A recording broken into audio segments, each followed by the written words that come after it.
Assalamualaikum warahmatullahi wabarakatuh. Let me introduce myself. My name is Sofia Asma Mariam from English Education before 2070 class. My student number is 17220341. Di video kali ini saya akan menjelaskan mengenai materi-materi yang akan di-UTS-kan dari mata kuliah Human Resource Management. Untuk materi yang pertama yaitu manajemen sumber daya manusia dan tantangan-tantangannya. Manajemen sumber daya manusia adalah proses menangani berbagai masalah pada ruang lingkup karyawan dan tenaga kerja lainnya untuk dapat menunjang aktivitas organisasi perusahaan demi mencapai tujuan yang telah ditetapkan. Manajemen sumber daya manusia mengikuti sistem perencanaan, penyusunan karyawan, pengembangan karyawan, pengelolaan karir, evaluasi kerja, kompensasi karyawan, dan hubungan ketenaga kerjaan yang baik. Tantangan-tantangan yang dalam menghadapi manajemen sumber daya manusia yaitu tantangan internal. Tantangan internal muncul karena adanya sumber daya manusia yang mengajar pertimbangan baik secara finansial, penjualan, keuangan, servis, dan produksi. Untuk tantangan eksternal yaitu tantangan yang sering dihadapi sumber daya manusia mencakup perubahan teknologi, peraturan pemerintah, faktor sosial budaya, dan pasar tenaga kerja, hingga politik dan kondisi perekonomian dan faktor geografi. Dan tantangan global dari manajemen sumber daya manusia yaitu globalisasi yang menyebabkan terjadinya perubahan yang begitu cepat di dalam bisnis yang menuntut perusahaan untuk lebih beradaptasi, mempunyai ketahanan dan melakukan perubahan arahan dengan cepat. Untuk materi yang kedua mengenai praktek-praktek manajemen sumber daya manusia di lapangan. Yang pertama adalah internal career opportunities yang mengacu pada penggunaan tenaga kerja internal untuk memenuhi kebutuhan tenaga kerja perusahaan dibanding tenaga kerja eksternal.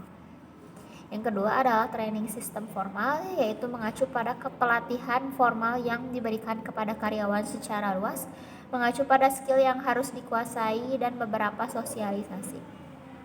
Yang ketiga adalah sistem penilaian kerja yang didasari pada hasil kerja ataupun perilaku kerja. Yang keempat merupakan profit sharing planning, yaitu pembagian hasil berupa materi yang didasarkan pada kinerja organisasi. Yang kelima adalah employment security, yaitu memberikan jaminan kerja bagi karyawan. Yang keenam yaitu voyage mechanism, yaitu formal grievance system dan partisipasi dalam pengambilan keputusan. Yang ketujuh adalah job definition. Pendefinisian jabatan yang jelas akan membantu karyawan memahami tugas dan fungsinya secara baik. Poin ke-8 yaitu memberikan insentif atau incentive pay pada karyawan yang akan memotivasi pada faktor-faktor yang melebihi uang seperti pengakuan, jaminan, dan perilaku adil. Poin ke-9 yaitu hak kepemilikan karyawan atau employee ownership, memberikan dua keuntungan yaitu karyawan memiliki keinginan terhadap kepemilikan dalam organisasi atau tempat kerja mereka. Untuk materi selanjutnya yaitu mengenai analisis dan desain pekerjaan. Analisis pekerjaan itu sendiri merupakan proses mempelajari dan mengumpulkan mengenai tugas dan kewajiban dari suatu pekerjaan, pengetahuan, kemampuan, serta keahlian yang dibutuhkan untuk mengerjakan suatu pekerjaan.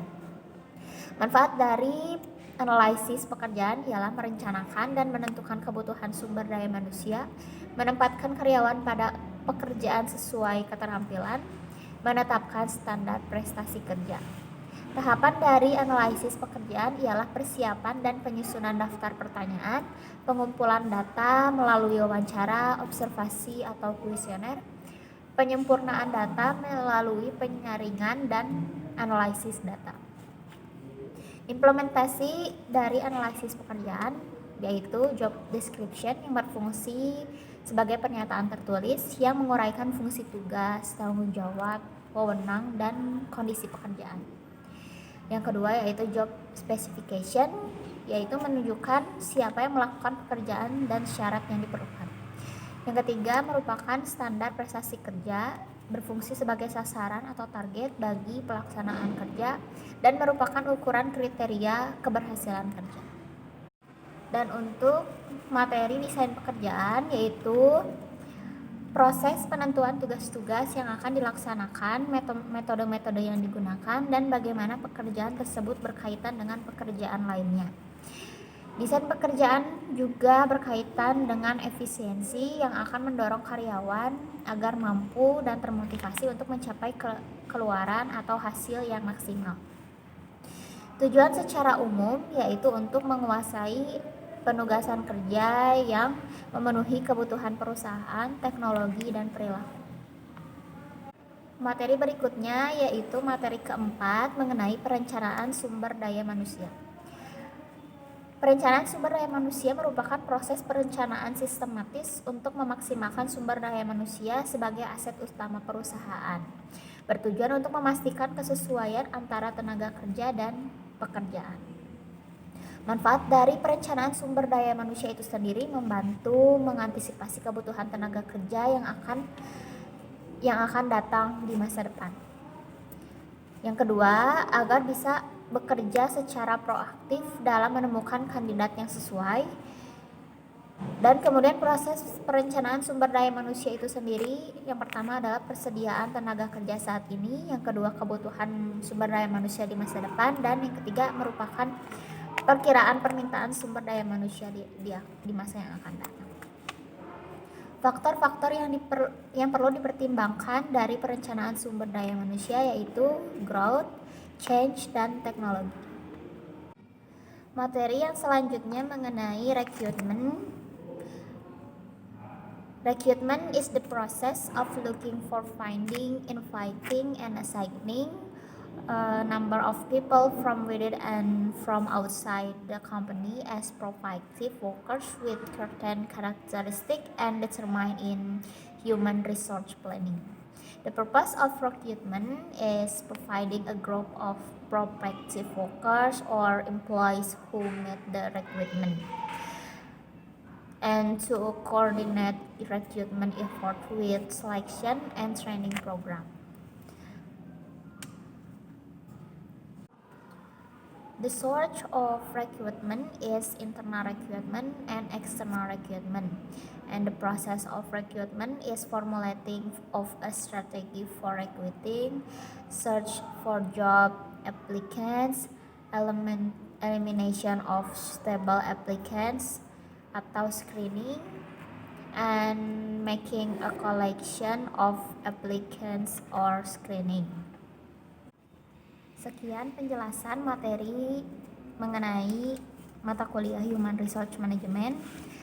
Mohon maaf apabila ada kata-kata ataupun penjelasan yang kurang dimengerti. Terima kasih atas perhatiannya. Wassalamualaikum warahmatullahi wabarakatuh.